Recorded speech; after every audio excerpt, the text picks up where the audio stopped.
tetanus. Nah, ini ceritanya kalau misalnya orangnya udah luka, habis gitu juga udah ada gejala. Ya, jadi datang ke kamu, dia habis ketusuk paku berkarat, gitu baru dibawa 10 jam kemudian, dia udah kejang-kejang. Nah, kalau kayak gini, kasih semuanya.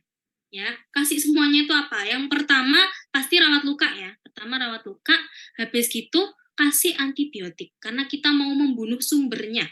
Ya, membunuh bakterinya.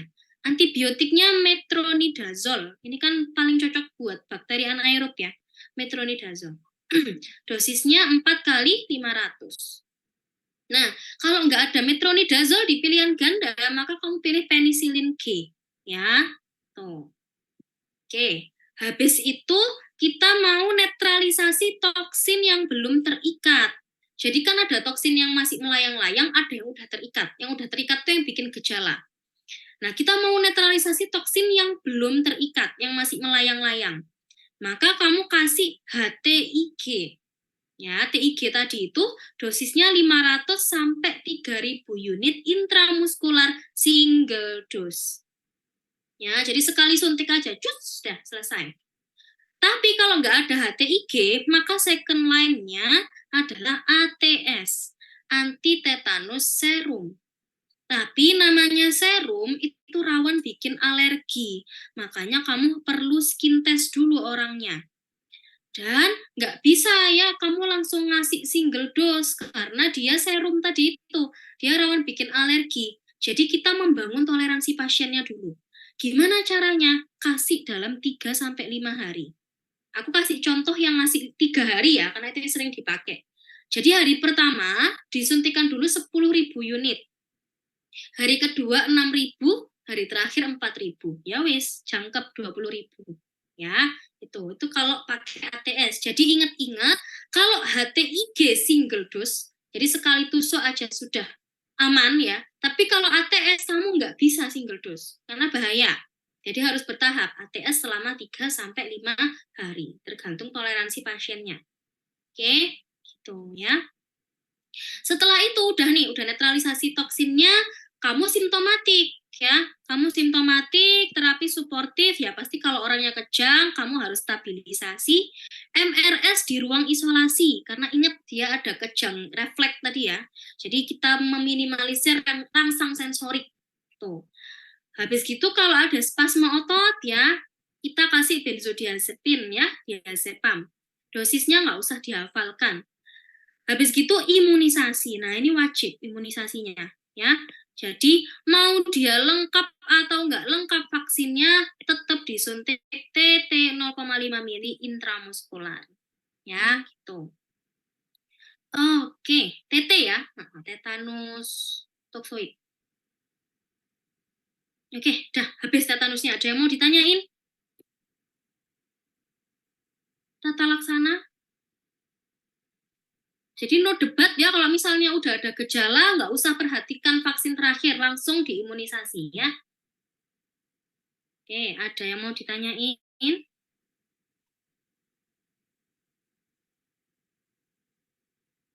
Kalau belum ada, aku lanjut ke lesi nervus cranialis. Jadi lesi nervus cranialis itu selalu ipsilateral, kecuali nervus 4, 7, 12 itu bisa ipsilateral, bisa kontralateral kalau tipenya UMN. Jadi kalau UMN itu dia kontralateral, ya. Kalau LMN karena dia lebih bawah, jadi dia ipsilateral, ya. Yang punya UMN cuma 3 ini, 4, 7, dan 12. Oke, ini ya nervus cranialis. Aku mau ngetes. Mana ya? Kalau nervus 1 kan gampang ya, kamu kasih bau-bauan gitu. Kalau nervus 2 itu kan kamu cek visusnya ya, visusnya bisa kamu cek di bed pasien ya, sama lapang pandang. Kalau nervus 3, nah kalau nervus 3 bermasalah, namanya apa ya, Dea?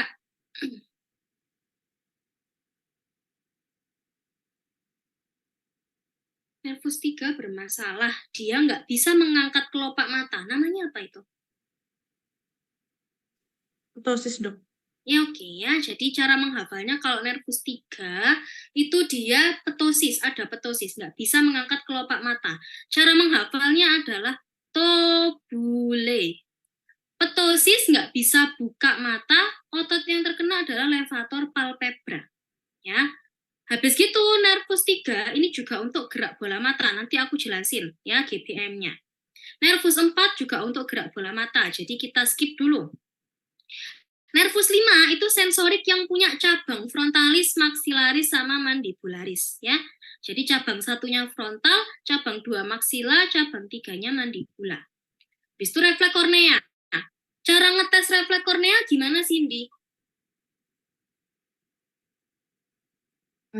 Bisa pakai ujung kapas dong. Iya, ya. Kita pakai ujung kapas digoreskan di matanya ya dalam keadaan terbuka. Kalau dia kedip berarti masih positif. Sama nervus 3, ini ada refleks masseter ya guys, jangan lupa. Refleks masseter itu pasiennya kamu suruh menganga gitu, kamu kasih bantalan jempol, diketuk pakai hammer refleks, kalau misalnya mengatup berarti dia refleks masseternya positif. Oke, nervus 6 ini untuk GBM juga, gerak bola mata. Kalau nervus 7 itu dia macam-macam ya. Jadi nervus 7 utamanya untuk otot wajah. Otot wajah yang bisa bikin ekspresi wajah kita ya, mau kita senyum, mencucu, habis itu mau mengkerut gini. Nah, itu pakai nervus facialis, inervasinya. Habis gitu perasa lidah. Nah, perasa lidah yang 2/3 anterior. Jadi kayak kenangan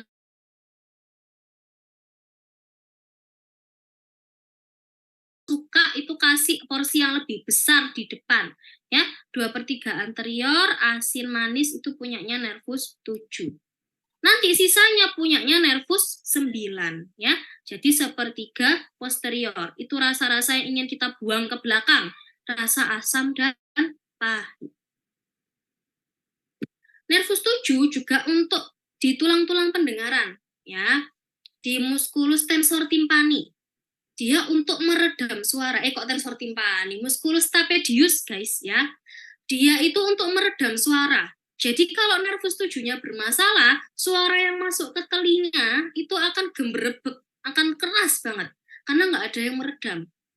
Oke, cara ngetes fungsi pendengaran di nervus 7 itu gimana, Hanifah?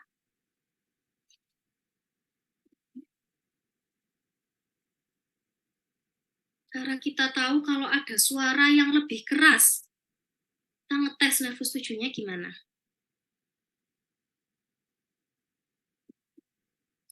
Ada yang tahu gimana caranya? Garpu Iya, boleh Garputala. Tapi yang paling praktis ya, pasiennya kamu suruh pakai stetoskop ya. Bersihin dulu tapi bekasnya curugmu itu, kotoran telinga itu. Terus habis gitu, diafragmanya kan ada di tanganmu nih ya. Nah, itu kamu gesek-gesek. Habis itu kamu tanya ke pasiennya, di mana ada suara yang lebih keras, Pak? Atau suaranya sama? Oh, lebih keras bagian kanan. Berarti nervus 7-nya bermasalah, itu yang bagian kanan. Ya, tuh. Oke. Habis gitu nggak bisa menutup kelopak mata. Kalau tadi katanya kalau nggak bisa membuka mata itu ptosis, berarti kalau nggak bisa menutup namanya lagoptalmus. Cara menghafalnya adalah latuli. Lagoptalmus nggak bisa menutup mata. Otot yang bermasalah adalah orbicularis oculi. Ya, oke. Nervus 8 ada vestibulo, ada koklea. Jadi vestibulo untuk keseimbangan, koklea untuk pendengaran ya. Oke. Yang pakai Garputala itu yang nervus 8 ya. Untuk cek keseimbangannya kamu boleh pakai Romberg kemarin. Yang aku jelasin ya. Tuh. Oke. Itu nervus 9 selain untuk perasa lidah, dia untuk berbicara ya. Jadi otot-otot untuk mengunyah.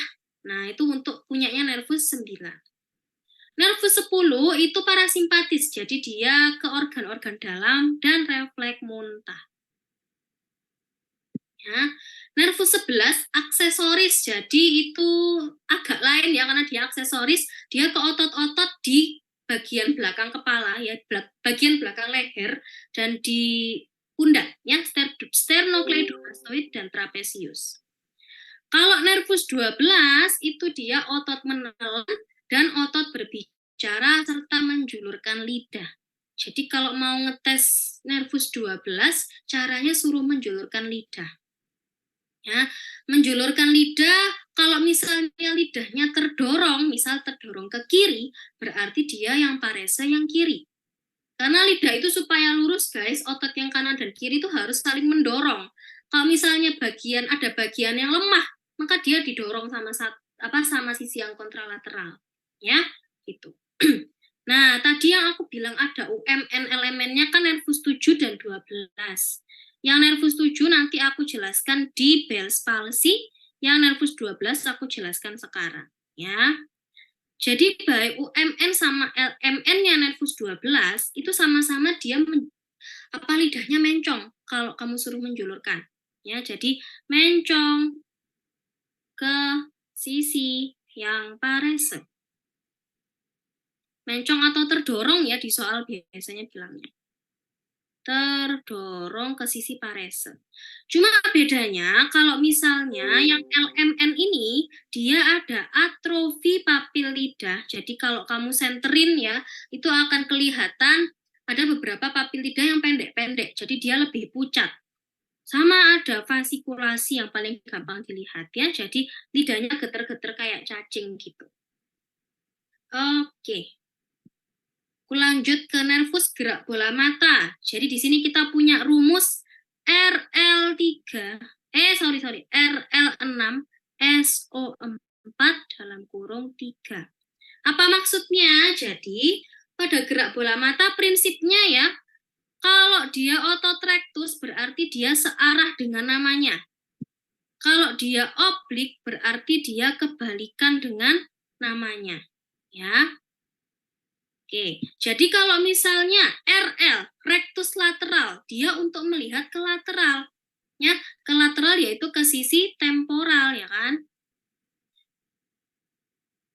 Habis gitu kalau SO itu superior oblik. Oblik superior, oblik itu dia berkelawanan. Berlawanan dengan namanya. Berarti kalau namanya superior oblik, dia untuk melihat ke bawah. Ya, ke inferior. Nah, jadi rumus ini maksudnya apa? Rectus lateralis itu punyanya nervus 6. Habis gitu, oblik superior itu punyanya nervus 4. Sisanya itu punyanya nervus 3. Itu ya, RL6, SO4, 3. Dah, gitu. Oke, aku lanjut ke Bell's palsy ya. Bell's palsy itu parese nervus 7 tipe perifer. Perifer itu artinya LMN. Jadi aku bilang nervus 7 punya UMN sama LMN. Oke. Ini yang Bell's palsy, berarti ini yang LMN ya. Ini yang LMN, ini yang UMN. Jadi guys, nervus 7 itu kamu lihat di sini ada yang hijau-hijau sama yang ungu-ungu. Ya. Dia itu punya 2 serabut gitu. Yang ungu-ungu itu dia dapat dari 2 arah. Jadi dari sini ya, sama dari korteks yang ipsilateral sama korteks yang kontralateral. Nah, sedangkan yang hijau itu cuma dapat 1 kali. Nah, ke bawah sini. Oke, ceritanya kalau UMN itu kan dia, aku kemarin bilangnya di atas nukleus ya. Batasnya itu kan dia di atas nukleus. Sedangkan nukleusnya itu di sini. Ini nukleus. Nah, sorry. Kok nukleusnya kok di sini sih? Ini loh nukleusnya. Nah, ini nukleus. Nah, yang ini UMN, ini masih di up. Ini dia yang LMN. UMN, ini LMN di sini. Nah, kalau misalnya dia yang bermasalah itu yang di UMN, jadi di atasnya nukleus, itu dia paresenya cuma 1/4 wajah aja. Kenapa? Dia yang bermasalah itu cuma bagian yang bawah sini. Karena yang bagian atas masih dapat inervasi dari korteks yang kontralateral. Nah, ini kan dia masih dapat nih. Ya, jadi dia paresenya itu 1/4 wajah. Tapi kalau LMN, dia itu lesinya ada di bawah nukleus. Baik serabut yang dari kontralateralnya maupun ipsilateralnya itu udah bermasalah. udah kena semua. Akhirnya paresenya setengah wajah. Ya, nggak ketolong deh. Gitu. Terus ingat ya hukumnya, kalau yang LMN dia ipsilateral, kalau yang UMN dia kontralateral. Gitu. Wes, ada yang mau ditanyain dulu? Sampai patofisnya nervus 7.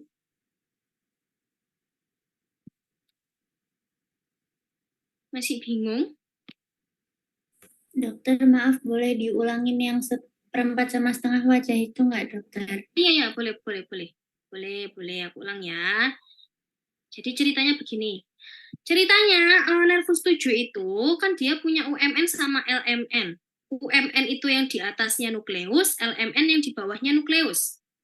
Nah, nervus 7 itu dia punya serabutnya itu yang ijo-ijo, ini dia cuma dapat dari sisi kontralateral, ya. Nah, ini. Kalau yang ungu-ungu yang buat inervasi di atas itu dia dapat dari dua arah. Dari sisi kontralateral sama ipsilateralnya. Nah, ini ya, ini kan juga ada nih yang ungu-ungu. Nah, oke. Kalau misalnya dia lesinya, kalau misalnya dia lesinya di UMN, di atasnya nukleus di sini, berarti ungu-ungu yang ini kan udah ada lesinya, tapi dari sisi yang sini itu kan masih bisa turun. Ya kan, masih bisa turun, akhirnya yang atas ini nggak kena kalau dia lesinya di UMN. Aku hapus aja ya. Nah, ini loh. Si ungu-ungu ini kan ada dua. Dari sini sama dari sini. Nah, kalau misalnya dia lesinya di atas, itu kan yang kena berarti cuma ungu yang di satu sisi ini aja kan. Jadi ungu yang satunya itu masih bisa turun. Nah, ini kan masih bisa turun. Jadinya nanti paresenya itu cuma seperempat wajah aja. Cuma bagian bawah yang kena lesi di sini. Nah, seperempat wajah. Wajah yang mana? Kontralateralnya, karena dia UMN. Nah, UMN atau supranuklear ya. Nah, kalau misalnya LMN, dia lesinya di sini nih. Nah, ini kan dia ungu yang bagian sini udah turun, ungu yang sebelah sini juga udah turun, dan udah kena lesi semua. Akhirnya setengah wajah dia parese. Itu karena atas sama bawah sama-sama nggak ketolong. Gitu. Dan dia lesinya ipsilateral, karena dia LMN. Gitu. Masih bingung? Dok, maaf ngajarnya kecepatan. Oh iya, maaf ya. Oke. Mau diulang lagi kah? Masih bingung?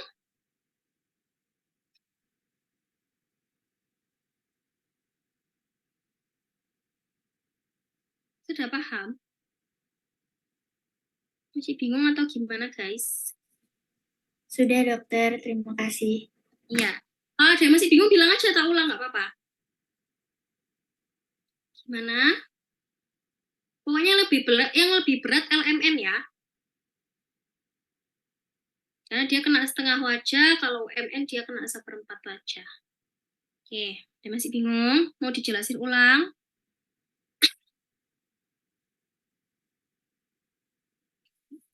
Wanita tadi yang kecepatan yang bagian ini kah? Atau yang belakang-belakang mau diulang juga? Yang tadi mungkin aku kecepatan di bagian apa? Dari awal kecepatan dok, tapi nggak apa-apa dok, lanjut aja. Oh ya udah, oke. Udah? Ada yang masih bingung? Bels palsi? Oke. Nah, tadi kan aku bilang elemen tuh dia lebih berat ya. Kenapa? Karena dia udah dua serabut kena. Ya, jadi dia pas turun ini dia udah udah kena lesi semua. Akhirnya nanti dia lebih beratnya gimana? Semua nukleusnya dia kena. Ya, jadi nukleus yang buat ke telinga, ke pendengaran dia kena, ke lidah dia kena, sama dia yang buat orbicularis oculi dia juga kena. Jadi kalau LMN ya, dia paresenya setengah wajah yang ipsi, habis itu ada hiperakusis yang suaranya lebih kencang di satu sisi tadi. Ya, dysarthria itu bicaranya pelo, ya, cadel. Kalau hipoaugeusia itu dia nggak bisa merasa di lidah yang 2/3 anterior. Kalau Belsen ya, Belsen itu kalau yang nervus 7 tadi, dia kan nggak bisa menutup mata. Ya, berarti dia matanya kayak agak ngintip gitu. Jadi caranya memeriksa Belsen ini, matanya kamu tutup paksa, pasiennya kamu suruh nutup mata paksa, nanti akan kelihatan begitu dia berusaha menutup matanya, itu bola matanya akan ke atas. Jadi begitu dia mau kayak gini, itu bola matanya akan ke atas, akan bergerak-gerak gitu. Jadi kayak bel, kayak lonceng, ya, gitu.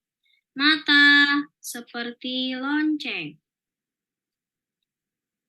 Tuh. Itu ya, jadi Bell's palsy.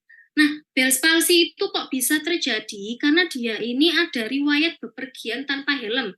Ini faktor resikonya. Jadi pokoknya kena angin, guys. Ya. Riwayat bepergian tanpa helm, habis gitu kena angin, kerjaannya supir, pokoknya yang kena angin, wes. Dan ada lagi faktor resikonya adalah varicella. Nah, kalau varicella ini berarti kamu harus ada di soal itu, dia ada vesikelnya. Nah, itu berarti kamu curiga varicella. Ya. Oke. Nah, terapinya karena dia ini reversible ya, dia reversible, penyebabnya belum diketahui, cuma faktor resikonya diketahui. Jadi terapinya kita anggap Bell's palsy ini karena inflamasi. Inflamasi di nervus 7 yang LMN. Jadi kita kasih prednison terapi utamanya. Prednison ini dosisnya 1 mg per kilogram berat badan. Karena orang Indonesia itu anggapannya BB-nya kurang lebih kita samakan 60 kilo, jadi kita samakan 60 mg per hari. Masalahnya guys, prednison itu dosisnya, sediaannya itu 5 mg. Nah, kalau pasiennya langsung suruh kamu minum 12 tablet, ya muntah-muntah dia ya. Akhirnya dibuat sama orang-orang 2 kali 30 mg. Ya, dibuat sama sorry ini ada chat apa? Dok, maaf kecepatan jelasinnya. Oh ya, maaf ya guys ya. Ulangi lagi. Oke. Dari awal aja ya, dari Bell's palsy. Oke. Jadi Bell's palsy itu parese nervus 7 tipe perifer. Perifer itu LMN. Ya, dia reversible idiopatik. Penyebabnya masih belum diketahui kenapa. Cuma faktor resikonya udah diketahui. Ternyata orang-orang yang sering bepergian malam tanpa helm, habis gitu dia sering kena angin ya, tidurnya pakai kipas angin, kerjaannya supir, itu dia lebih rentan kena Bell's palsy. Sama orang yang kena varicella, itu biasanya juga kena Bell's palsy. Kemungkinan virusnya itu menetap di nervus 7 yang LMN. Gitu ya. Nah, si Bell's palsy ini dia LMN. Jadi kalau LMN tadi paresenya setengah wajah. Dan namanya LMN dia pasti ipsilateral. Terus LMN ini karena dia udah kena 2 serabut yang turun ke bawah, jadi dia lebih berat. Dia ada hiperakusis, ya, dia suaranya lebih keras di satu telinga. Habis gitu disartria, orangnya jadi cadel, hipoageusia, nggak bisa merasakan asin dan manis. Habis itu ada Belsen. Kalau pasiennya kamu suruh menutup mata dengan paksa, itu matanya nggak akan tertutup di sisi yang terkena, tapi malah bola matanya naik ke atas, ya, kayak lonceng. Tuh. Oke, nah kalau yang UMN, dia bukan Bell's palsy, berarti namanya parese nervus 7 tipe UMN. Kalau UMN dia gejalanya cuma parese seperempat wajah kontralateral. Udah itu aja. Hiperakusis, hipoageusia, disartrianya nggak ada semua. Ya, jadi UMN itu dia lebih ringan. Tuh. Oke. Nah, anggapannya kok bisa terjadi Bell's palsy itu karena ada inflamasi di nervus 7-nya. Jadi obat yang bisa kita pakai itu steroid yang paling poten ya. Prednison dosisnya 1 mg per kilogram berat badan. Kita pukul rata orang Indonesia itu BB-nya 60 kilo. Jadi dosisnya 60 mg per hari. Ya kan? Ini per hari nih guys, sorry. Nah, masalahnya sediaannya prednison itu 5 mg. Jadi, nggak mungkin pasiennya kita suruh minum langsung 12 tablet per hari. So, kita bagi jadi 2 kali 30 mg. Ya, jadi setiap kali minum itu 6 tablet prednison. Selama berapa lama? Selama 6 hari. Jadi tapering off. Hari pertama itu 60 mili. Hari kedua itu 50 mili. Sampai nanti hari terakhir itu cuma 10 mili. Gitu. Ya. Oke. Terus karena tadi aku bilang salah satu faktor resikonya varicella, jadi kalau ada bukti varicella alias ada vesicle, maka kamu tambah aciclovir. Dosisnya 5 kali 400 mg selama 7 hari. Terapi tambahannya boleh kamu kasih vitamin saraf B1, B6, B12. Terus karena tadi dia adalah goptalmus ya, matanya nggak bisa nutup, jadi kan kalau dia tidur matanya bisa kering nih, ya, jadi dia bisa kena dry eye syndrome. Jadi kamu suruh pasiennya meneteskan air mata buatan, biar kalau dia secara tidak sadar gitu ya, matanya itu jadi nggak kena angin gitu, ya, jadi nggak kering. Cara nggak sadar tadi maksudnya waktu dia tidur, gitu. Atau waktu tidur dia pakai penutup mata. Jadi ini untuk menghindari dry eye. Kasih artificial tear sama penutup mata waktu tidur. Sudah. Demo ditanyain. Masih kecepatan tak guys? Maaf ya. Itu izin bertanya, Dok. Untuk yang GBM di hafalan RL6SO43 itu gimana ya, Dok, cara itunya mau hamilnya itu? Gimana? Yang GBM tadi gerakan bola mata, yang RL6SO43 tadi gimana ya, Dok, cara ngapalin itu? Oh ya, jadi kalau RL6SO43 itu maksudnya rectus lateralis itu punyanya nervus 6. Superior oblik itu punyanya nervus 4. Sisanya itu nervus 3 semua. Ya, sisa ototnya itu loh, rectus superior, oblik inferior. Pokoknya selain rectus lateralis sama superior oblik, itu dia punyanya nervus 3. Gitu. Terus prinsipnya kalau rectus itu arahnya searah dengan nama. Jadi kalau rectus superior berarti dia untuk melihat ke superior. Tapi kalau oblik, dia arahnya berlawanan dengan namanya. Jadi oblik superior itu untuk melihat ke inferior. Gitu. Masih, Dok. Ada yang masih kurang jelas? Tadi aku kecepatan.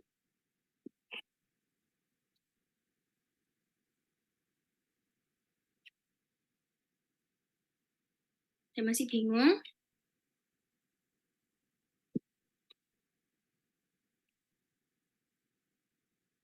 Mau diulang yang beberapa bagian mungkin yang tadi aku kecepatan? Boleh.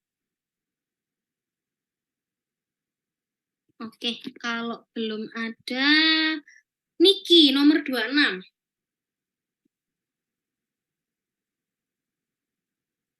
Dokter yang sini boleh tanya dulu nggak ya, Dok? Oh iya, boleh. Dokter, tadi pemberian penetapan prednison itu tadi tapering off-nya udah mulai di tapering dari awal pemberian ya, Dok.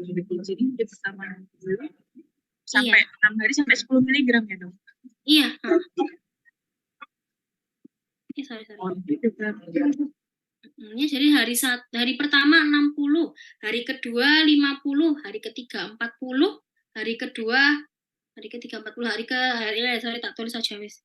40, habis itu hari kedua kok malah berkurang sih. Fokus aku ini. Hari keempat 30, habis itu hari ketiga 20, hari kedua 10, sampai hari terakhir itu 5, guys. Ya, jadi benar-benar tapering off. Diturunkan terus dosisnya. Tapi pokoknya hari pertama sesuai dengan dosis prednison yang 1 mili per kilo per hari itu ya. Tuh, oke. Ada yang mau tanya lagi? Dokter, mau tanya, Dokter. Itu tadi kan prednisonnya diasumsikan kalau BB-nya 60 kilo. Walaupun BB-nya nanti lebih dari 60 kilo, berarti tetap aja ya diasumsikan dosisnya segitu ya, Dok? Iya, kecuali di soal nanti ada keterangan BB-nya yang kurang dari 60 ya. Misal 40 ya kamu hitung sesuai dosis 1 mili per kilo itu. Iya, Dokter. Terima kasih. Oke. Jadi kalau di soal ada keterangan BB-nya hitung sesuai BB ya. Terutama anak-anak sih biasanya.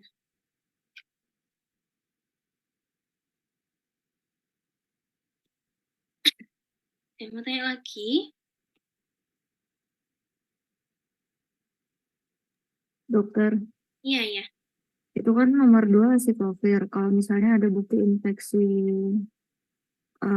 varicella tadi ya dok. Nah itu cara ngebuktiinnya gimana dok? Maksudnya apakah cukup dengan anamnesis dulu pernah cacar atau enggak atau gimana dok? Oh iya, jadi buktinya dari vesikel ya. Kalau varicella, cukup kalau di soal dibilang ada vesikel, berarti kamu asumsikan dia Bell's palsy-nya karena varicella. Berarti langsung ditambah acyclovir. Ada pilihan acyclovir, kamu pilih acyclovir. Gitu. Walaupun yang pertama itu lini pertamanya prednison dok. Kalau ada prednison, pilih prednison. Tapi kalau nggak ada prednison, ada acyclovir, pilih acyclovir. Misal nanti di OSC ya ketika anamnesis atau pemeriksaan fisik ya kamu ketemu ada vesikel berarti tambahin acyclovir gitu. Tapi bukan riwayat ya, bukan riwayat varicella, tapi varicella waktu itu.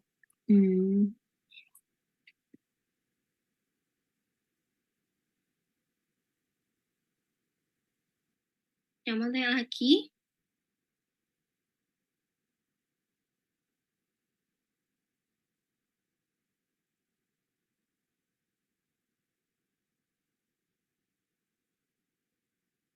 Kalau belum ada, yuk Niki nomor 26.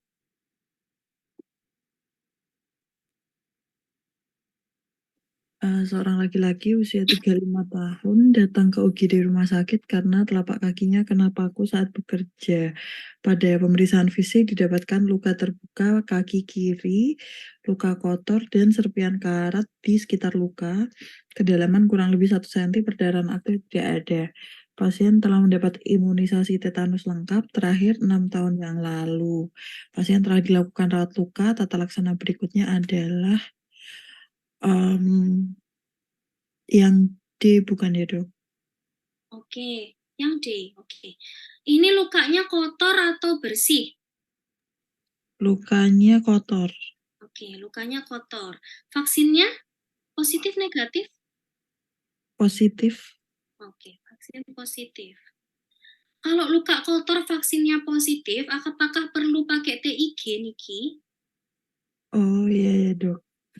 Tidak perlu ya. Nah ini. Oh iya dok. Pakai TIG kalau apa? Pakai TIG. Kalau ini dok, lebih dari 10 tahun ya dok. Nah, pakai TIG Oh iya dok. kalau Iya dok. Vaksinnya nggak lengkap. iya, vaksinnya negatif, lukanya kotor. Tapi pada pasiennya Niki ini dia lukanya kotor tapi vaksinnya positif. Jadi nggak perlu nih kasih TIG. Oke. Nah, prinsip yang ketiga, Niki, kalau misalnya dia sudah vaksin, pertimbangkan booster. Kalau lukanya bersih, pertimbangkan booster kalau lebih dari 10 tahun yang lalu dosis terakhirnya. Tapi kalau kalau lukanya kotor, maka pertimbangkan booster kalau dosis terakhirnya lebih dari 5 tahun yang lalu. Jadi, pasiennya Niki ini mau dikasih apa?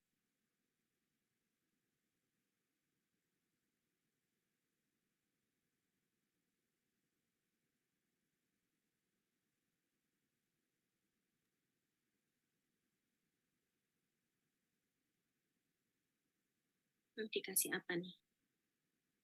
Yang TD aja ya dok. Iya, kenapa kok dikasih TD?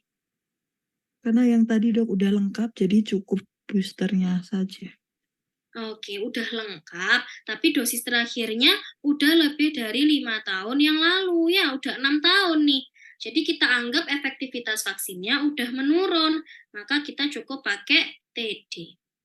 Nah, Niki, kalau misalnya soal ini aku ubah nih, vaksin terakhirnya itu 3 tahun yang lalu. Kira-kira jawabannya jadi yang mana?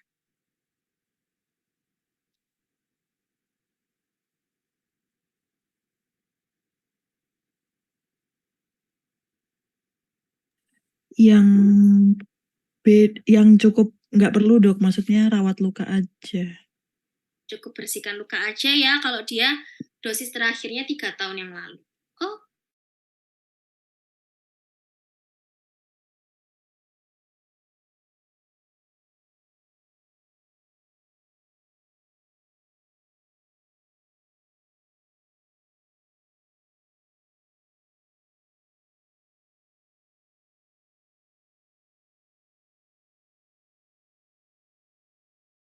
Ketika 8 Recording in tahun progress. diantar ke IGD rumah sakit dengan keluhan kejang kaku di rumah sejak 6 jam yang lalu. Awalnya pasien mengeluh demam, lalu sulit membuka mulut dan merasa rahang mulutnya kaku. Pasien riwayat terkena sabit pada tangan kanannya 10 hari yang lalu dan luka hanya dibersihkan sendiri. Pemeriksaan tanda vital didapatkan tekanan darah 80 mmHg per palpasi, nadi 125, laju napas 30, suhu 39, saturasi 85. Pemeriksaan neurologis didapatkan trismus, opitotonus, kejang rangsang, dan kejang respon. Berdasarkan klasifikasi oleh Ablet, grade berapakah stadium tetanus pasien? Grade 4, dok. oke. Kenapa grade 4? Apa khasnya, Pri? Khasnya tadi, bentar, tak baca dok. Grade 4 itu ada kejang refleks, terus tadi apa? Ada tanda shock, dok. Iya, ya ada badai otonom khasnya. Badai otonom, ya. Oh ya, ini ada shocknya. Ini masuk badai otonom. Kalau khasnya grade 3 apa, Fahri? Grade 3,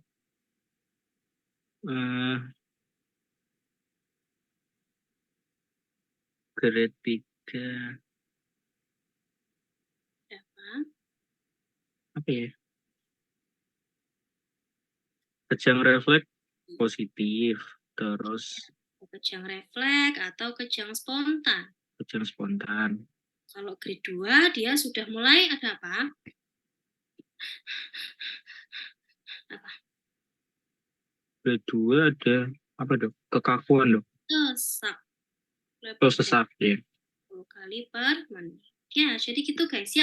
Kalau menggrading tetanus itu perhatikan khas-khasnya tiap grade. Kalau grade 1 itu kaku-kaku biasa. Grade 2 itu mulai muncul sesak. Grade 3 mulai muncul kejang spontan atau kejang refleks dengan refleks sensorik. Kalau grade 4 itu udah muncul badai otonom. Entah dia shock ya, TD-nya kurang, jadi ngelihat TD-nya.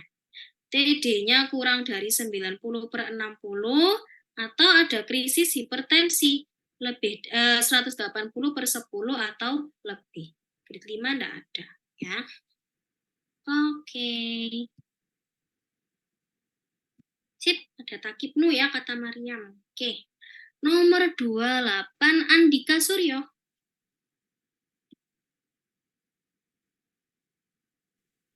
Iya dok, apakah tata laksana yang tepat yang diberikan kepada pasien? Seorang perempuan berusia 45 tahun diantar ke IGD dengan keluhan kejang berulang dan sulit membuka mulut sejak kemarin. Pasien riwayat tertusuk paku saat berjalan di halaman rumahnya 1 minggu yang lalu. Pemeriksaan fisik didapatkan tekanan darah 130/80, laju napas 28 kali per menit, nadi 105 kali per menit, suhu 38,7, terdapat trismus, kejang rangsang, dan kejang spontan. Apakah tata laksana yang tepat diberikan? Oke. Jika kalau dia udah ada gejalanya, berarti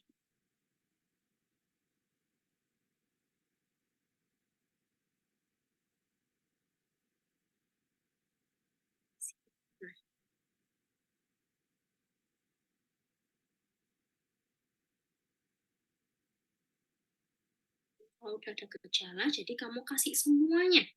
Nah, Kasih semuanya. semua ya, Dok. Apa aja berarti Andika?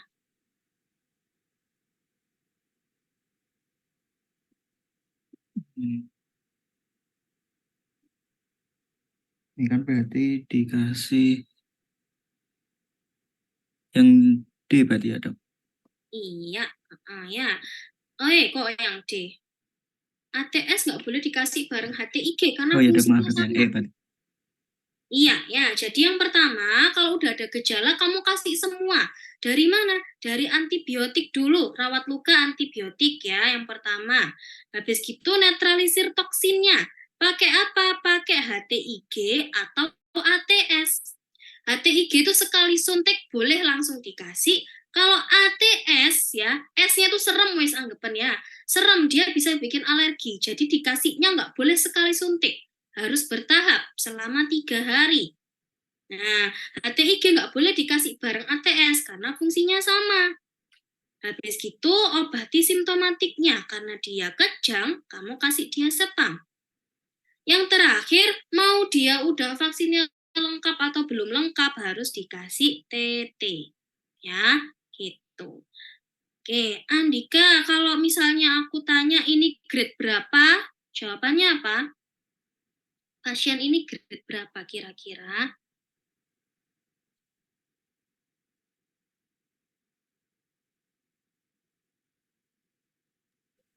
Ini berarti masih yang grade 3 bukan ya, Dok? Iya, ya ada khasnya. Kejang rangsang dan kejang spontan, berarti grade 3. Walaupun RR-nya belum lebih dari 30, tapi kalau dia udah ada kejang-kejang, berarti dia masuk grade 3. Tuh ya. Oke, terima kasih bantuannya teman-teman. Dokter izin tanya dok, Ya, boleh. kan kalau di grade 1 itu rigiditasnya tadi dokter bilang kalau di tabel kan minus ya dok, tapi tadi dokter bilang kaku biasa. Kaku biasa itu maksudnya kayak apa ya dok contohnya? Oke, biasanya kaku-kaku di bagian distal aja. Nih ya, trismusnya kaku di bagian distal, terus mulai ada trismus.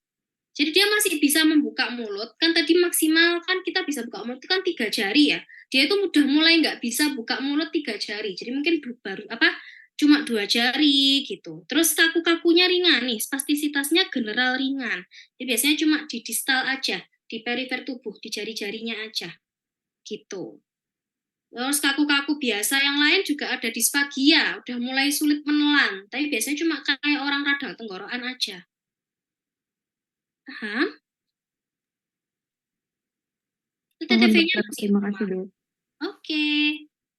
Jadi kalau misalnya ada di soal cuma ada trismus doang, TTV-nya bagus, dia nggak kejang, ya maksudnya tetap grade 1. Tuh ya. Dokter izin tanya dok. Ya, Dokter untuk pemberian imunisasi TT-nya itu menunggu pasien stabil atau langsung ya dok sama dengan yang lain? nih ya. Nunggu stabil dulu ya. Oh, dia masih kejang-kejang kan stabilisasi dulu. Biasanya sih simultan ya, simultan nggak apa-apa sih. Jadi sambil stabilisasi kan kamu ABC dulu, habis itu kamu suntik diazepam, habis itu metro dulu ya, metro dulu, habis gitu HTIG baru TT, nggak apa-apa. Ini orangnya kamu kasih diazepam dulu, kegawatannya dulu kan.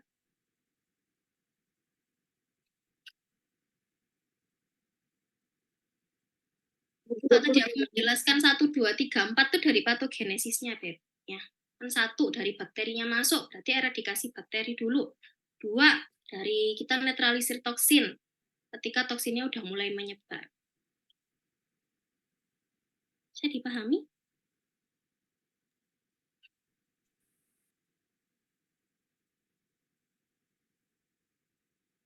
Dan yang mau tanya lagi? Paham? Izin bertanya dokter, Iya, boleh. pemberian anti kejang pada tetanus itu saya pernah baca kok pakainya di benzodiazepin ya dok untuk masker relaksannya. Iya, diazepam kan, Beb? Oh, iya dok. Iya. Iya. Diazepam kan golongan BCD ya. Iya. Terima kasih dokter. Iya. Sama kok kayak kejang biasa. Kayak kejang kemarin aku jelaskan kan ketika dia kejang juga pastinya diazepam. Dokter mau tanya dong. Ya, Ini kan di tulisannya tata laksana tetanus untuk spasma otot dosis diazepamnya dibagi jadi 3, ringan, sedang, sama berat. Nah, bagaimana cara kita tahu spasmanya dia ringan, sedang, dan berat? oke. Dari gradingnya aja. Ya, kalau yang spasme ringan tadi grade 1, spasme sedang tadi grade 2, dia udah mulai sesak kan, makanya dia ini IV bila perlu. Spasme berat grade 3, grade 4. Karena dia udah ada kejang-kejang dan badai otonom. Gitu. Nggak pernah keluar si Beb yang spasme ringan sedang berat itu. Cukup kamu tahu kasih diazepam aja udah. Itu aja yang dihafalkan. Baik, terima kasih banyak dokter. Ya.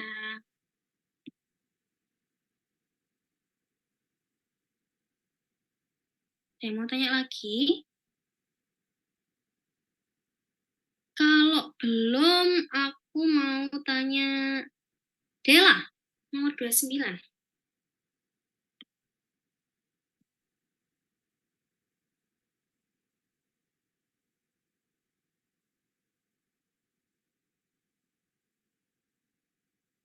Dela ada? Atau Ading?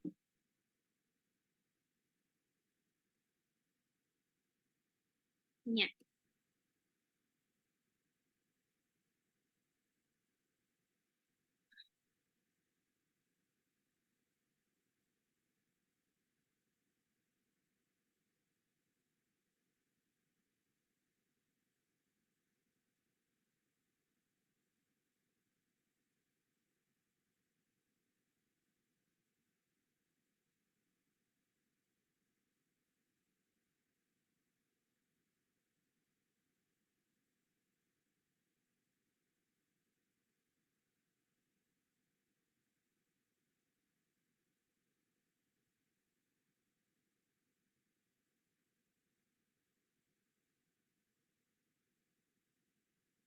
Halo? Ading putus-putus kah, Ding? Kayaknya. Oke, nervus 7 perifer dextra. Kenapa? Kenapa kok perifer? Kenapa kok nervus 7? Oke. Kenapa kok perifer?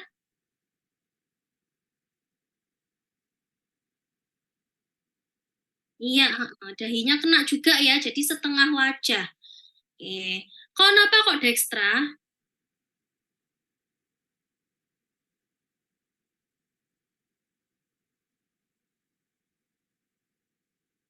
Iya, ya. Jadi kalau misalnya perifer itu dia searah dengan lesinya ya. Jadi ini kan dia kelemahannya di kanan nih. Nih, sudut bibir kanan berarti bibir kanannya yang dia lemah ya, yang parese. Kerutan dahi kanan juga menghilang. Lagoptalmos bagian kanan, sulcus nasolabialis kanan menurun. Nah, ini kan perifer. Kalau perifer berarti dia ipsilateral ya. Lidah tampak simetris saat dijulurkan. Ini ngetes nervus berapa, Ading?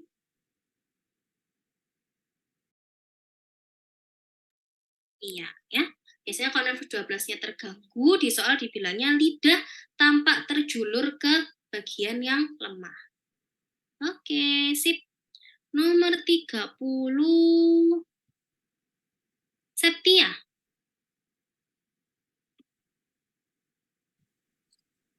Seorang perempuan 25 tahun datang dengan keluhan pada saat tersenyum, bibir tertarik ke kiri, mata kanan tidak bisa ditutup, dan dahi kanan tidak terdapat kerutan saat diangkat sejak tadi pagi. Pasien juga merasakan makanannya terasa hambar saat sarapan. Pemeriksaan tanda vital, tekanan darah 120 per 80 mm Hg, laju nafas 20 kali per menit, suhu 36,5 derajat Celcius, nadi 70 kali per menit, dan kekuatan tenaga 555 per 555. Apa tata laksana yang paling tepat? Prednison 2 kali 30 mg, dok. Iya, oke. Kalau di pilihan ganda, pilihannya pakai dosis miligram per kilo? Berapa jawabannya? per kilo berarti ya tadi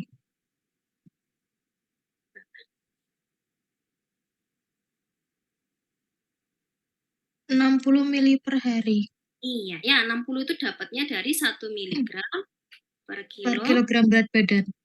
per hari. Nah, di Per soal hari. ini kan nggak ada BB orangnya ya, jadi diasumsikan 60, maka 60 miligram per hari. Kita bagi jadi 2, jadi 2 kali 30. Kapan dikasih asiklovir? Septia, Jika ada vesikel, dokter. iya, oke. Kalau misalnya ada vesikel ya, ada bukti variselanya. Vesikel pada saat itu. Oke. Sip. Dok, izin tanya dok. Iya, boleh. Berarti kalau misalnya soalnya kayak tadi, tapi ada ketambahan vesikel positif, itu jawabannya asiklovir ya, dok? Tetap yang paling tepat prednison. Terus kapan jawab asiklovir, dok? Kalau misalnya ditanya tata laksana penyebabnya, etiologinya. Ya. Baik dokter, terima kasih dokter. Oke.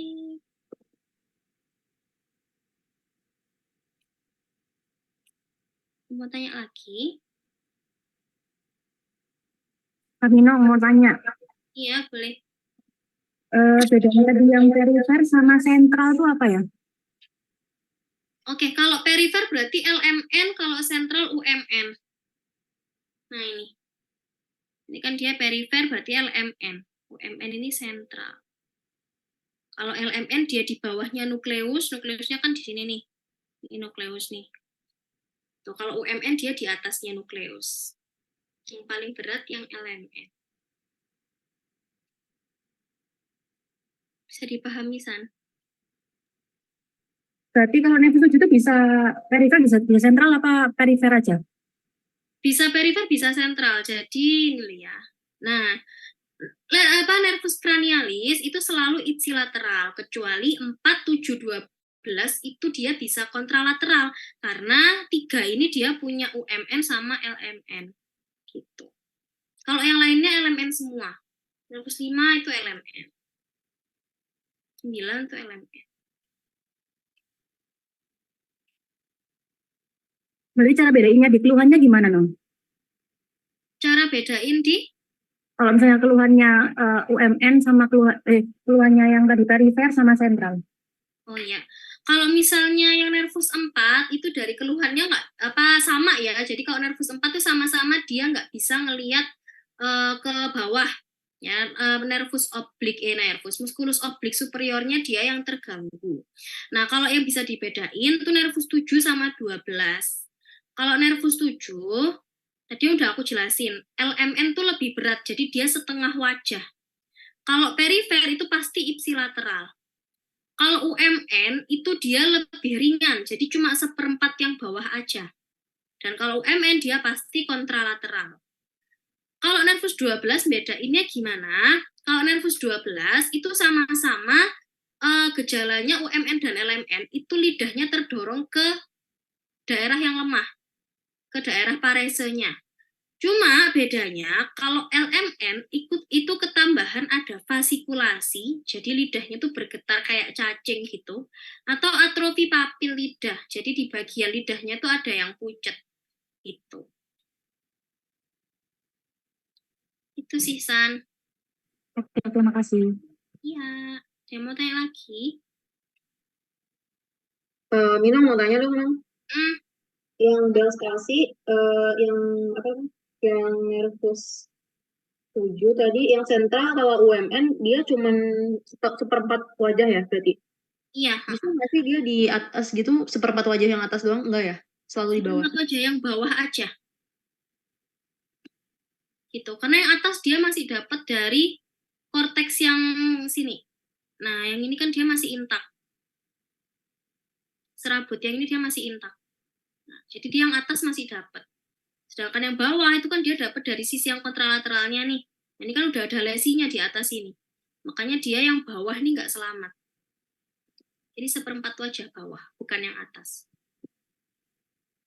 Berarti kalau misalnya dia ditanyain lesi UMN itu berarti jenis soalnya merot di bagian wajah, tapi misalnya bibir kanan wajah, bawah, lemah gitu ya. Terus lesinya Iya. di kiri atas berarti. Kiri atas.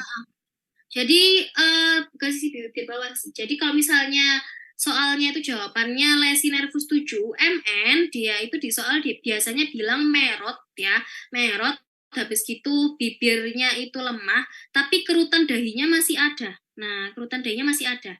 Dia masih bisa nutup mata sempurna, nggak ada lagoptalmos. Itu kalau UMN. Dan nervus 7 MN itu bukan Bell's palsy. Bell's palsy itu yang perifer, Beb.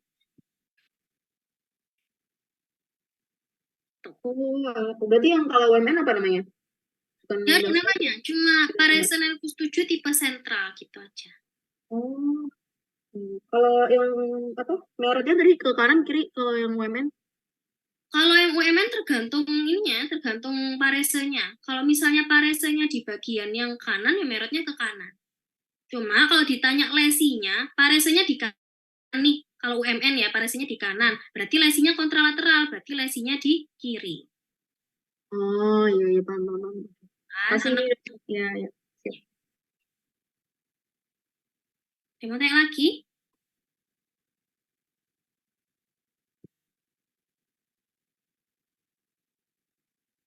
Aman?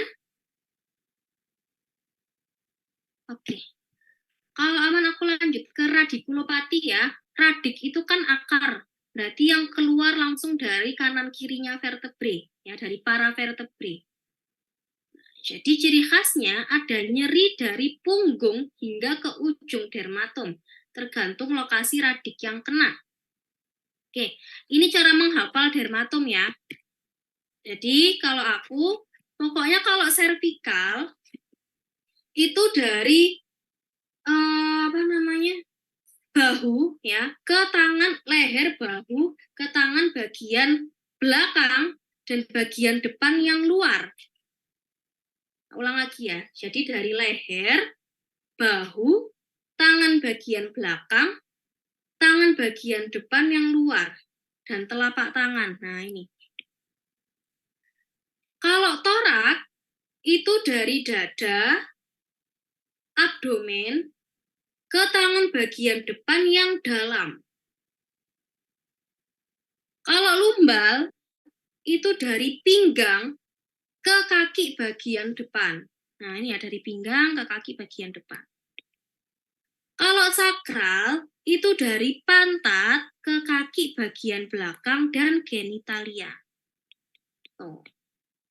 Terus kalau ditanya landmarknya, jadi ada tanda-tanda khasnya gitu ya. Kalau T4 itu di papila mami, sejajar dengan papila mami. Kalau T10 itu sejajar dengan umbilikus. Nah, gitu. Oke. Ada yang mau ditanyain? Dermatom, mau diulang? Kalau servikalnya dirasa terlalu banyak diapalin, apalin yang torak sampai sakral aja. Berarti kan sisanya punyanya servikal. Oke? Dokter izin konfirmasi. Tadi yang sakral dari pantat sampai kaki belakang sama genitalia ya dokter? Oke. Ya. Oke.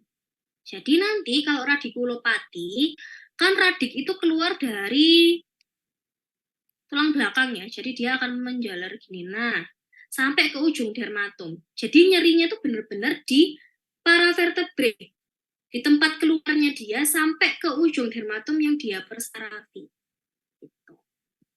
Gitu ya. Oke. Nah, jadi keluhannya biasanya nyeri punggung. Kalau dia menjalar, pikirkan radikulopati. Kalau dia tidak menjalar, pikirkan hal yang lain. Mekanik, contohnya trauma, kram otot. Karena dia berarti nggak menyentuh radik. Cuma masalah di lokal aja.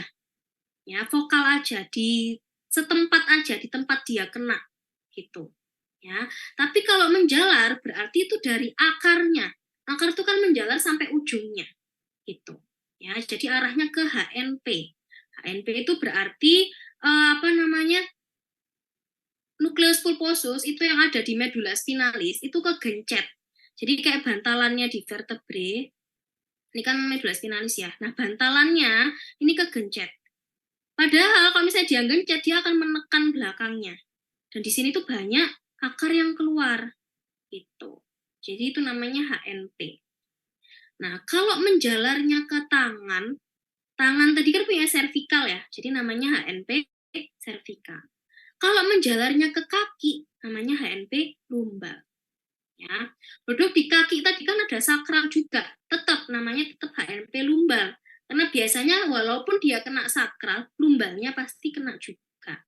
Ya, tuh. Oke. Faktor resikonya dia yang kerjaan-kerjaan yang nggak ergonomis pokoknya. Yang bikin tulang belakang itu menekuk banget. Ya, sering ngangkat barang berat tapi bungkuk. Ya, harusnya kan jongkok dulu baru diangkat. Habis gitu merokok. Merokok itu menurunkan kekuatan si bantalannya tadi itu. Ya, jadi dia bungkuk sedikit itu langsung kegeser bantalannya. Habis itu batuk kronis. Kenapa batuk kronis? Karena dia meningkatkan tekanan intraabdomen. Ya, itu. Maka kalau misalnya tekanan intraabdomennya naik, bantalannya juga bisa kegencet, Beb. Tuh ya. Oke, jadi kalau radikulopati yang paling sering itu kena L5S1. Dan dia biasanya hilang timbul. Kapan munculnya? Pokoknya setiap tekanan intraabdomennya naik atau punggungnya itu membungkuk. Batuk atau tertawa keras, tekanan intraabdomen naik. Angkat berat, punggungnya bengkok. Ekstensi leher juga servikalnya bengkok. Abduksi lengan juga servikalnya bengkok. Gitu, ya. Oke, nah ini tempat-tempatnya. Jadi, ini aku bahas yang servikal dulu. Cara gampang menghafalnya. Kalau yang kena radix C5, jadi tanganmu membentuk 5 gini. Habis itu kamu bayangkan menepuk pundak temanmu. Jebret. Nah, artinya apa?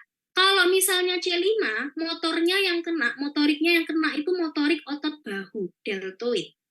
Ya. Habis gitu refleksnya nggak bisa dinilai karena kan nggak ada refleks di sini. Refleks fisiologis di sini kan nggak ada. Ya. Habis gitu sensorik yang kena ya, itu juga bagian yang ditepuk ke temenmu ini tadi. Jadi sensorik pundaknya hilang. Sekarang kalau C6 kamu bentuk huruf angka 6 pakai tangan ya, jadi jempol. Jadi nanti sensorik yang hilang itu sesuai dengan jempol ini. Ya, kan? Sama ya, sesuai dengan cara kamu membentuk huruf 6. Terus C6, C7 ini berurutan bisep, trisep. Tuh, jadi nanti C6 itu bisepnya yang bermasalah. Ya, lemah bisepnya. Kalau C7 itu trisepnya yang bermasalah. Nah, C7 kamu begini nih, ya bikin angka 7 pakai jari, jadi kayak gini. Nah, nanti sensoriknya yang hilang itu sesuai dengan jari yang kamu bentuk tadi. Nah, jadi refleksnya kalau C6 sama C7 bisa dinilai. Ya, kalau kekuatan motoriknya, kalau C6 bisep, C7 trisep. Refleksnya juga gitu. Refleks bisepnya kalau di C6 itu menurun. Ya, kalau C7 refleks trisepnya yang menurun. Ya, gitu. Oke, kalau C8 ini agak lain. Kenapa? Karena dia itu fungsinya aneh-aneh, ya. Fungsinya dia motoriknya interosei, jadi antar jari-jari. Dia nggak bisa meregang. Terus agak lainnya juga, dia ada namanya Horner syndrome. Horner syndrome itu matanya layu, ptosis, ya. Habis gitu miosis ya. Dan anhidrosis. Jadi keringatnya menurun di satu sisi wajah. Sensoriknya gimana dok? Sisanya dari yang belum aku sebutin tadi. Jadi punyanya jari manis dan jari kelingking. Gitu ya. Oke, sampai sini ada mau ditanyain?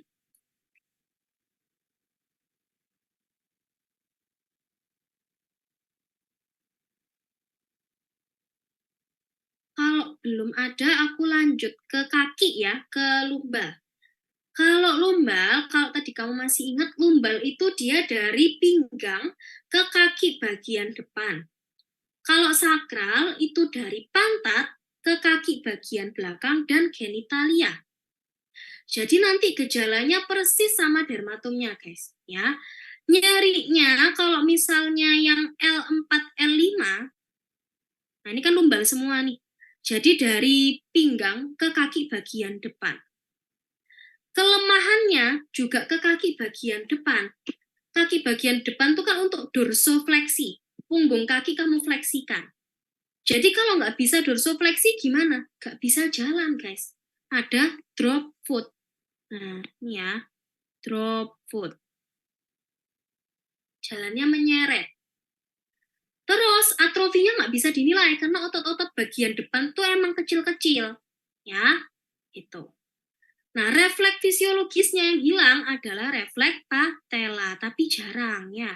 Pokoknya khasnya yang L4, L5 itu, dia nyeri menjalar dari pinggang ke kaki bagian depan dan ada drop foot.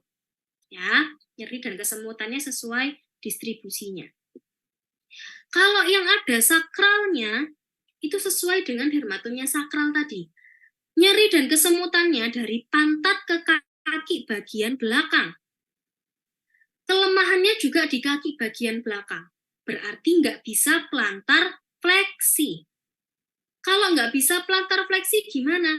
Nggak bisa jinjit. Nggak bisa jalan jinjit. Nah, terus ingat ya, di kaki bagian belakang tuh ada otot yang gede. Ya, namanya gastrocnemius. Jadi kalau otot itu mengecil, kelihatan guys ya, bisa diukur. Jadi biasanya ada atrofi gastrocnemius dan soleus. Habis itu di kaki bagian belakang ada apa yang gampang banget refleksnya dinilai? Ada refleks Achilles. Ya, refleks Achillesnya juga menurun. Gitu. Oke.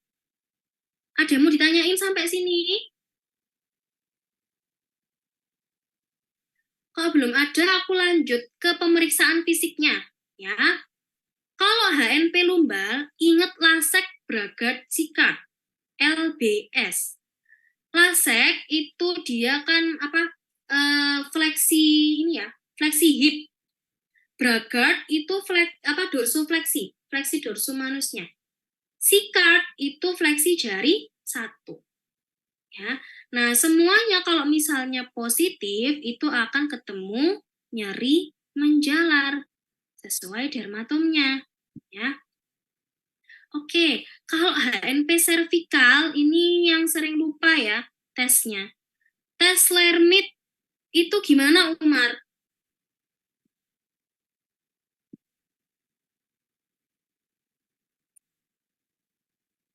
Lermit tuh ngetesnya gimana? Ada yang bisa membantu? Tes Lermit gimana, guys? Yang kayak apa? Lehernya tuh tekuk ke depan. Iya. Lehernya tekuk gitu ya. Lehernya ditekuk. Kalau spurling gimana? Leher. Spurling. Nggak pernah spurling. Iya. Oke, jadi kalau Lermit itu lehernya fleksi ya. Kayak kamu meriksa kaku kudo tapi orangnya sambil duduk. Nah, itu Lermit. Kalau spurling, itu pasiennya suruh ekstensi dulu. Habis gitu kepalanya kamu rotasikan ke tangan yang sakit, ke tangan yang paling nyeri. Nah, ke arah tangan yang paling nyeri, habis gitu ditekan dari atas. Nah, positif kalau apa? Sama. Ya, positif kalau ada nyeri menjalar ke dermatomnya. Habis itu ada tes tambahan ya untuk menilai tekanan intratekal. Jadi di dalam medula spinalisnya. Tes falsafa, orangnya suruh mengejan. Kalau Napzinger itu kamu palpasi di vena jugularisnya ini, bukan palpasi sih, ditekan ya untuk meningkatkan tekanan intratekalnya. Gitu. Nah, ini ya gambarnya Lasek tadi. Lasek itu fleksi hip ya. Kalau Bragard itu fleksi dorsum manus. Dorsum pedis, sorry guys. Kalau Sikard itu berarti jempolnya ya, jari 1. Kalau lermit difleksikan, kalau spurling ekstensi, rotasi ke arah yang sakit, habis gitu ditekan. Nafzinger itu ditekan di vena jugularisnya. Oke, terapi konservatif sama bedah itu terapinya radikulopati ya. Kalau konservatif itu kasih aja analgetik NSAID. Boleh ibuprofen, nadik, bebas, asmef boleh. Habis gitu muscle relaksan. Kenapa kok harus dikasih muscle relaksan? Karena biasanya kalau nyeri, ototnya itu kaku. Makin kaku itu makin nyeri. Jadi biasanya dikasih NSAID plus muscle relaksan. Ya. Kalau nyeri banget boleh ditambah analgetik adjuvan. Untuk menambah efek anti nyerinya kasih obat-obatan neuropatik. Amitriptilin, gabapentin. Ya. Habis gitu boleh terapi fisik ya, terapi ultrasound, akupuntur. Habis gitu penurunan berat badan kalau orangnya gemuk ya. Olahraganya disarankan bersepeda sama berenang.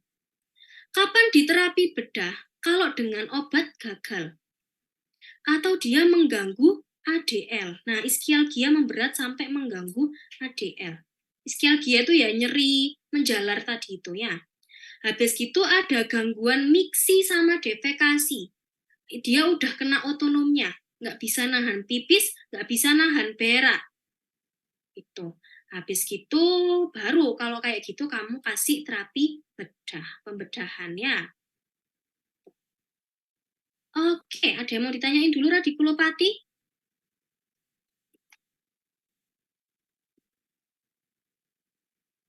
Aku izin ngecas bentar ya.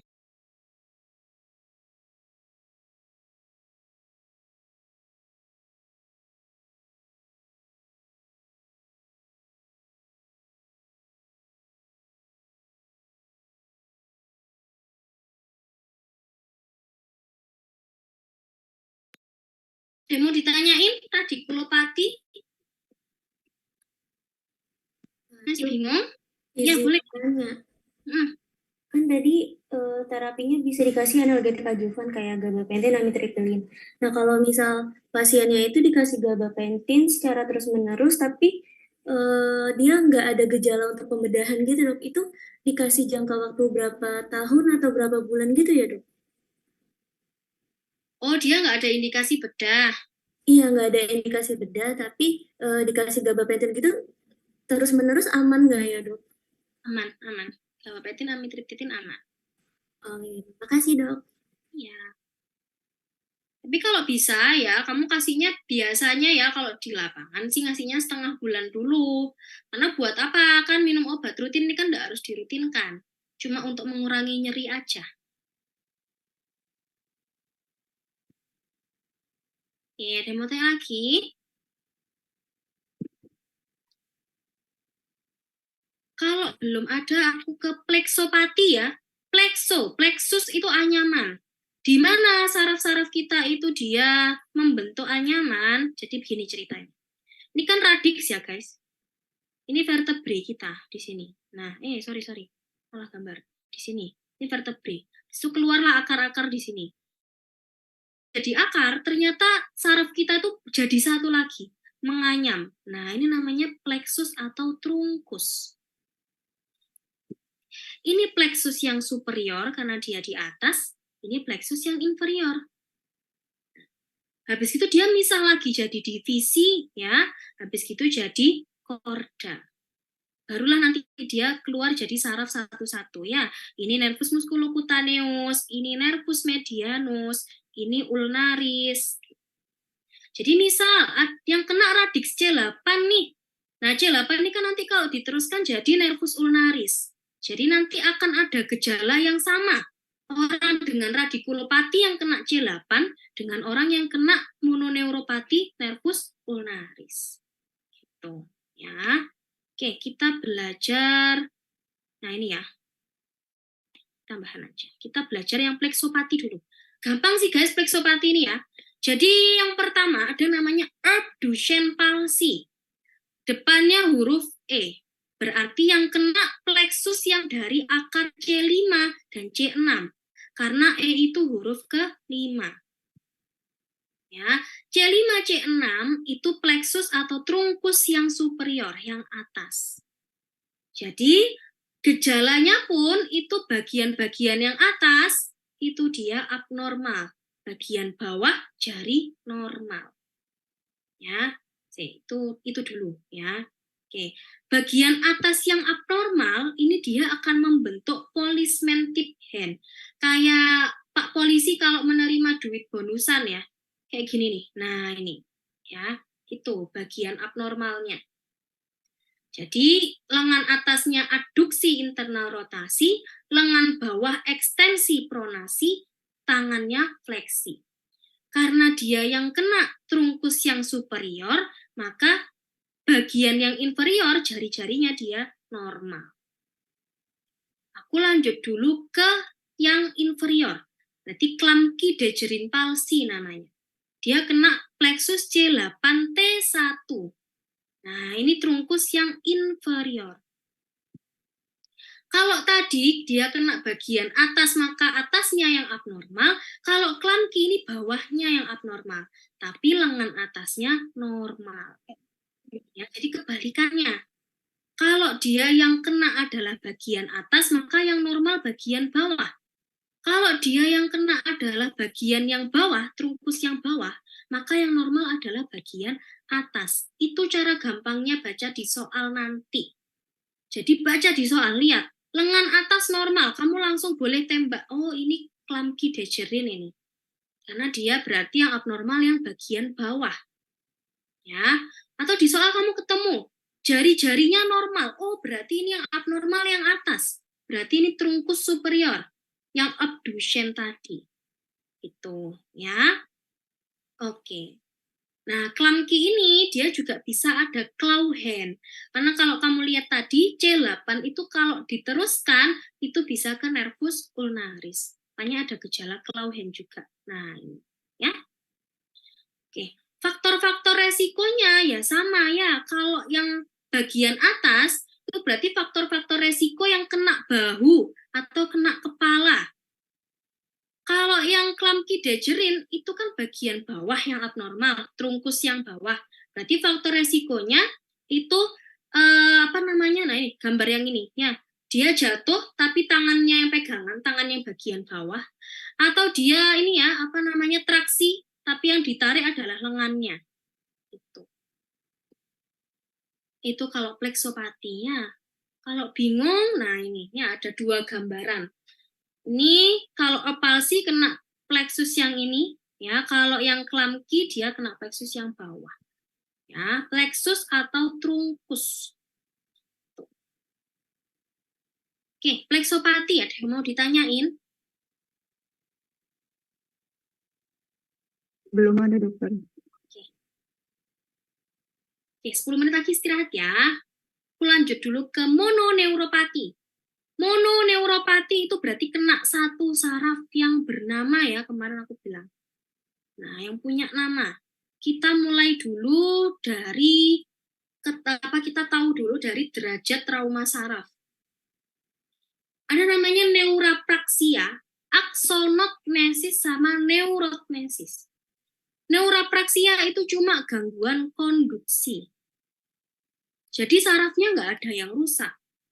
Kok bisa konduksinya terganggu? Mungkin ada tekanan di sarafnya, misal ada tumor. Begitu tumor ini dioperasi, guys, konduksinya langsung kembali positif. Ya, itu neurapraksia. Kalau aksonognesis, itu dia nggak intak mielinnya. Bungkusnya doang yang rusak. Tapi aksonnya dia masih intak. Ya. Kalau neurotnesis, dia mielinnya hilang, terus aksonnya juga putus. Nah, tuh.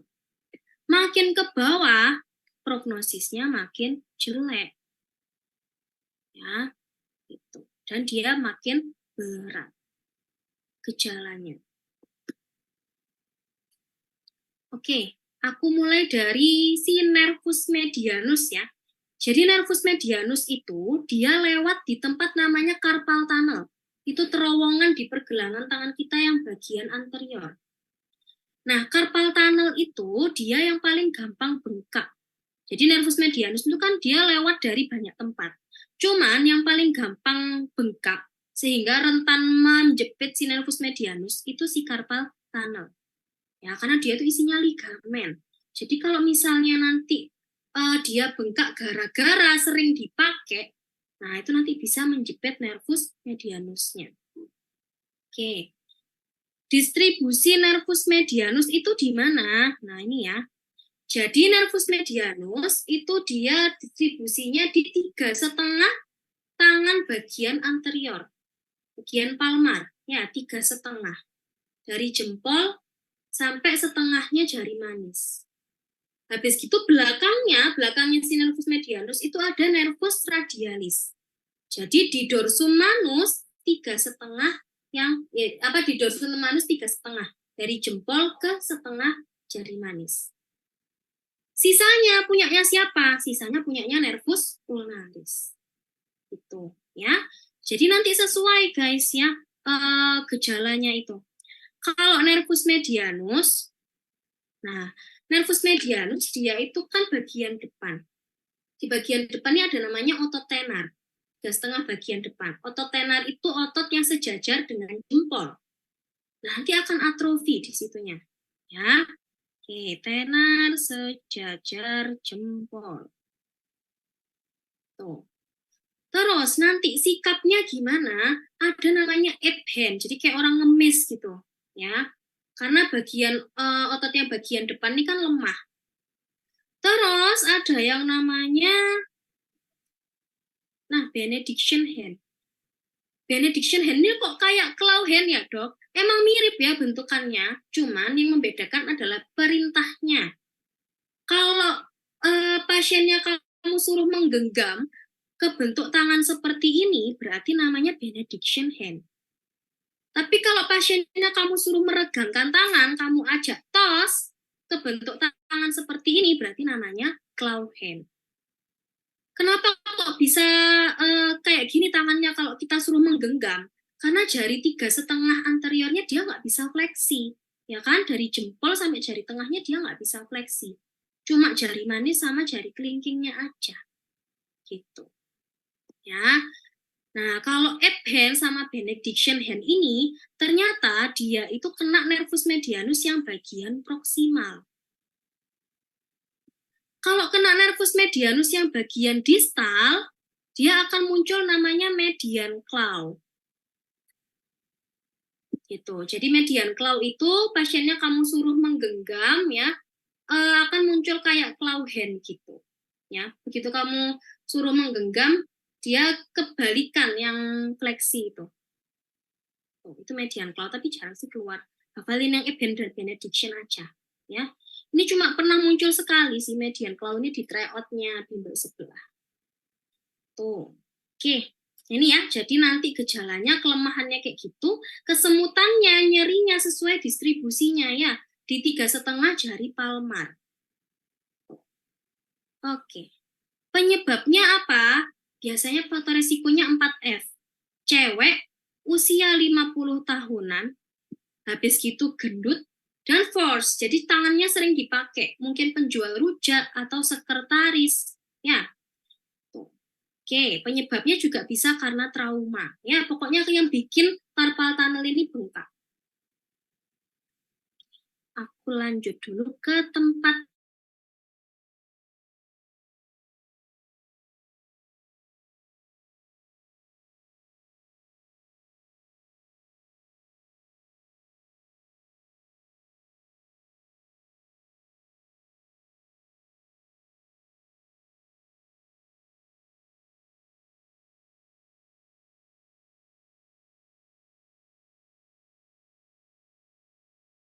Recording kayak in mata progress.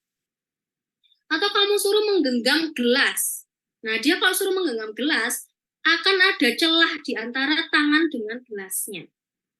Itu, ya.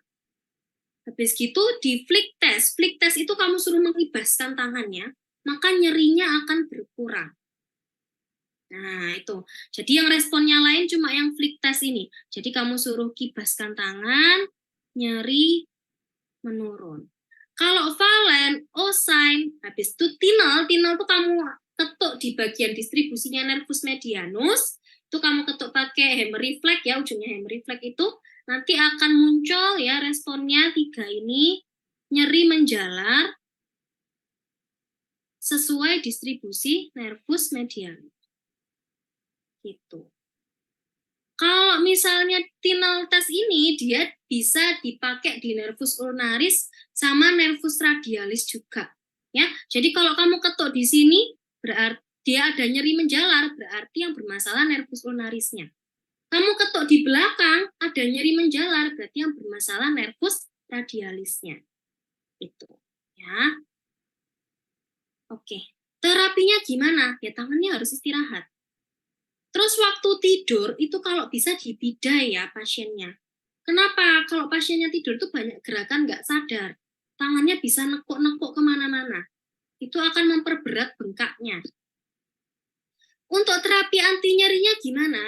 Dokter umum itu kasih aja NSAID, boleh ditambah analgetik adjuvan. Amitriptylin gabapentin tadi boleh. Ya. Nah, kalau injeksi steroid intrakanal ini untuk mengurangi bengkaknya. Jadi yang biasanya injeksi triamcinolon 1A 1 cc plus lidocain 1% 1 cc ya, 1:1. Tapi biasanya ini ranahnya spesialis saraf.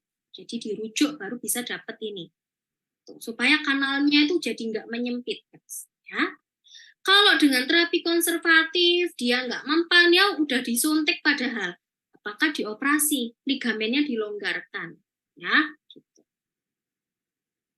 Oke, nervus medianus ada yang mau ditanyain dulu? Dokter izin diulangi yang tadi. Yang kenapa yang paling sering itu boleh dong? Yang mana? Ini kah? Depannya lagi dokter. Yang ini dokter. Ini. Oh ya, jadi lokasinya ini tergantung jalannya nervus medianus ya. Jadi nervus medianus itu dia dari tempat keluarnya, dari radix, habis itu jadi plexus, itu nanti dia akan berjalan di suprakondiler. Nah, di sini, habis gitu di pronator teres, habis gitu dia akan jalan ke carpal tunnel ini. Jadi di bagian depan semua. Itu. Cuma bagian yang sering menyempit adalah bagian yang carpal tunnel. Karena bagian ini yang biasanya sering digerakkan orang-orang. Gitu. Kalau suprakondiler sama pronator teres kan jarang ya kita bergerak kayak gini. Gitu. Gitu, Beb. Ceritanya. Terima kasih dokter. Iya. Mau tanyain lagi?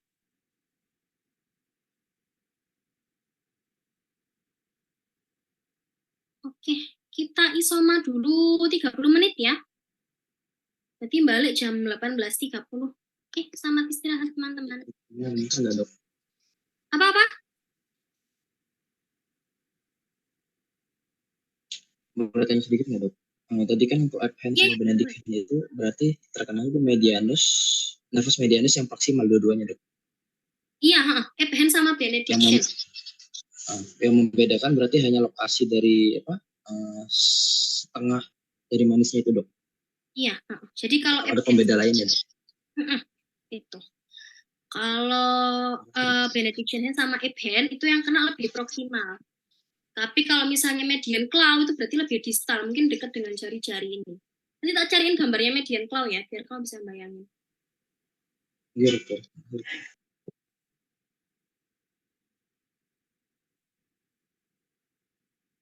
Yang mau tanya lagi?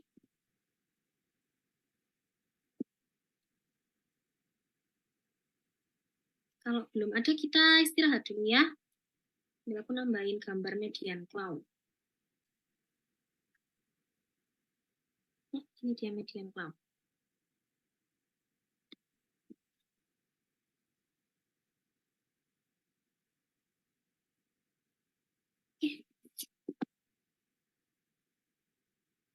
Dok, nanti habis itu boleh diulang nervus medianus nggak, Dok? Ya, boleh. Nanti aku ulang ya. 18.30, 32 deh kita balik ya. Oke.